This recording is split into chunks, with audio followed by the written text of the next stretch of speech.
এখান থেকে আমি কাদের পলাশ আপনাদের সাথে যুক্ত হয়েছি।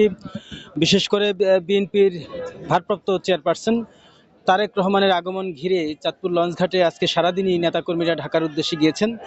ইতিমধ্যে 5টি লঞ্চ গিয়েছে, প্রত্যেকটি লঞ্চে 2 থেকে 2,500 কর্মী সমর্থক গিয়েছে। একটি লঞ্চ ফরিদগঞ্জের অর্থাৎ চাঁদপুর 4 আসনের যে বিএনপি মনোনীত প্রার্থী লায়ন হারুনের কর্মী সমর্থকরা গিয়েছেন।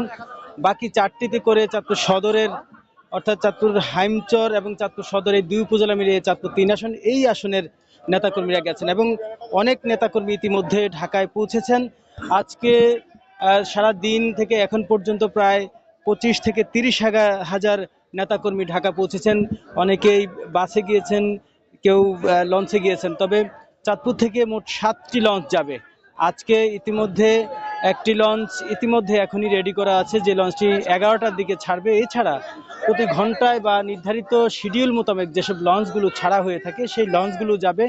11টার পর যদি কোনো যাত্রী থেকে যায়, অর্থাৎ কোনো কর্মী সমর্থক থেকে যায়, তাহলে তারাও পরবর্তী লঞ্চগুলোতে যেতে পারবে। এবং আমি কথা বলেছি চাঁদপুর জেলা বিএনপির সভাপতি শেখ ফরিদ আহমেদ মানিকের সাথে। তিনি বলেছেন যে আজকে রাতের মধ্যেই তাদের যেসব নেতাকর্মী, প্রায় 35,000 নেতাকর্মী এই জিয়া তারেক জিয়ার যে স্বদেশ প্রত্যাবর্তনের যে আয়োজন, সেই আয়োজনে শরিক হবেন এবং তার এই স্মরণীয় প্রত্যাবর্তনে অংশীজন হওয়ার জন্য প্রত্যেকে মুখিয়ে আছেন। আমরা একটু কথা বলতে চাই একজন বিএনপি সমর্থকের সাথে, বা যারা বিএনপি করেন। আপনারা কেন যাচ্ছেন? এই যে এত রাতে, শীতে, কনকনে শীত, ঢাকা যাচ্ছেন কেন? ঢাকা যাচ্ছি, আমাদের নেতা তারেক রহমান বাংলাদেশে আসছে, তাই আমরা ঢাকা যাচ্ছি।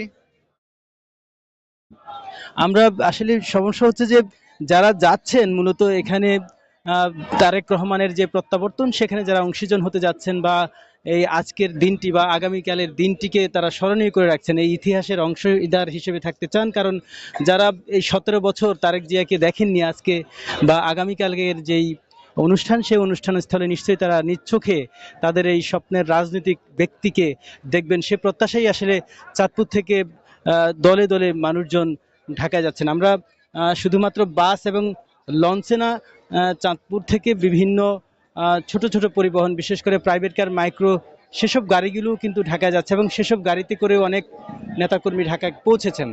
তো সর্বোপরি আজকে দিনের রাতের মধ্যে যারা যেতে না পারবেন, কালকে সকাল 6টা